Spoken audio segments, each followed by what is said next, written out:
નમસ્કાર. ચાલો આજે આપણે ધોરણ 9ના સંસ્કૃતના એક ખૂબ જ રસપ્રદ પ્રકરણ વિશે વાત કરીએ. પ્રકરણ 8 જેનું નામ છે કાષાયણામ કો અપરાધઃ એટલે કે ભગવા વસ્ત્રોનો શો અપરાધ. આ મહાત્મા ગાંધી અને સ્વામી સત્યદેવ વચ્ચેનો એક એવો પ્રસંગ છે જે આપણને ઘણું બધું શીખવી જાય છે. જુઓ, જાણે આપણે સીધા જ સાબરમતી આશ્રમના એ સમયમાં પહોંચી ગયા, ખરું ને? અહીં શાંત વાતાવરણમાં દેશની આઝાદી માટે મોટા મોટા વિચારોની ચર્ચા થતી અને આ ચર્ચાના કેન્દ્રમાં હતા મહાત્મા ગાંધી અને સ્વામી સત્યદેવ. એમની વચ્ચે થયેલી એક નાનકડી વાતચીતે સેવાના સાચા અર્થને દુનિયા સામે મૂકી દીધો. તો આ આખી વાતની શરૂઆત થાય છે ક્યાંથી? સૌથી પહેલાં તો એ સમજવું પડે કે આ સ્વામી સત્યદેવ હતા કોણ અને એમને ગાંધીજી પાસે આવવાની જરૂર કેમ પડી. તો જુઓ, સ્વામી સત્યદેવ એક પાક્કા દેશભક્ત હતા. એમના મનમાં દેશને આઝાદ કરાવવાની ધગશ હતી અને એ ગાંધીજીના કામ અને એમના વિચારોથી એટલા પ્રભાવિત થયા કે એમની સાથે સાબરમતી આશ્રમમાં જ રહેવા આવી ગયા. એમના દિલમાં બસ એક જ ઈચ્છા હતી, દેશની સેવા કરવી. અને અહીંથી જ વાર્તામાં એક જોરદાર ટ્વિસ્ટ આવે છે. સ્વામી સત્યદેવ તો સેવા કરવા માટે એકદમ તૈયાર હતા, પણ ગાંધીજીએ એમની સામે એક એવી શરત મૂકી જે સાંભળીને કોઈ પણ વિચારમાં પડી જાય. થયું એવું કે એક દિવસ સ્વામીજી ગાંધીજી પાસે ગયા અને ખૂબ જ ઉત્સાહથી કહ્યું કે હું દેશ સેવાના કાર્યમાં જોડાવા માંગુ છું. એમણે પોતાને આઝાદીની લડત માટે સમર્પિત કરી દેવાનો પ્રસ્તાવ મૂક્યો. હવે સાંભળો ગાંધીજીનો જવાબ. ખરેખર અણધાર્યો હતો. એમણે સ્વામીજીના વિચારની પ્રશંસા તો કરી, પણ સાથે જ એક શરત મૂકી દીધી. કહ્યું કે તમારો વિચાર તો બહુ સારો છે, પણ જો તમારે સેવા કાર્ય કરવું હોય તો સૌથી પહેલાં આ ભગવા કપડાં ઉતારવા પડશે. વિચારો, આ સાંભળીને સ્વામીજીને કેવું લાગ્યું હશે? બસ, ગાંધીજીની આ જ વાત પરથી આખા પાઠનું નામ પડ્યું છે. સ્વામીજીના મનમાં જે સવાલ થયો એ જ આ પાઠનો મૂળ વિચાર છે કે ભાઈ, કપડાનો વળી શું ગુનો હોઈ શકે? સ્વામીજી તો સાવ મૂંઝાઈ ગયા.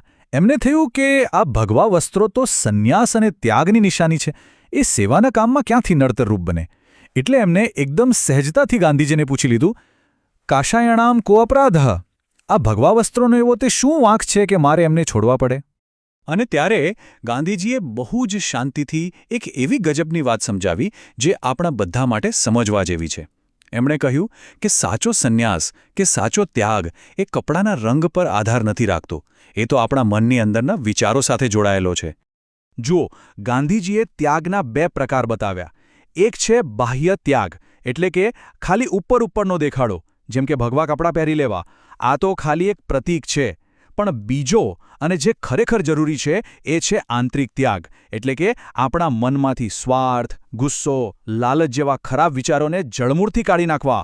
આ જ અસલી ત્યાગ છે.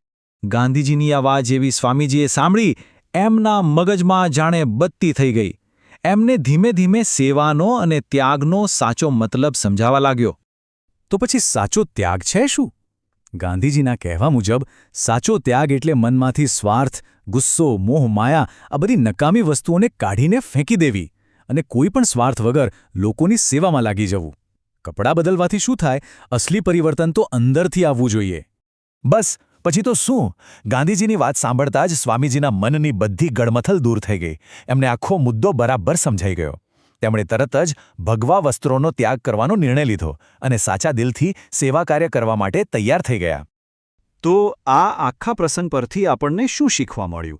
ચાલો ફટાફટ આ પાઠનો બોધ અને એમાં આવેલા થોડા અગત્યના શબ્દો પર એક નજર નાખી લઈએ.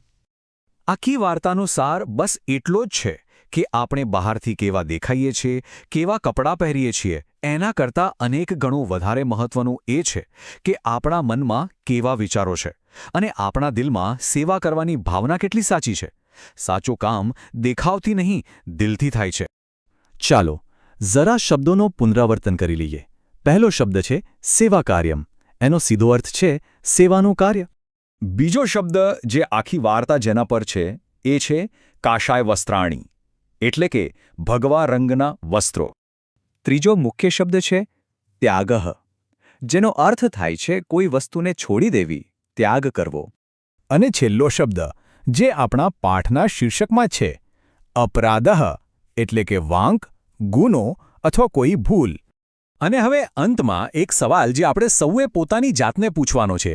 જરા વિચારો, આપણા જીવનમાં એવા કયા ભગવા વસ્ત્રો છે, એવી કઈ ખોટી માન્યતાઓ, દેખાડાઓ કે પૂર્વગ્રહો છે જે આપણને ખરેખર કોઈ સારું કામ કરતા રોકી રહ્યા છે? આ સવાલ પર વિચાર જરૂર કરજો.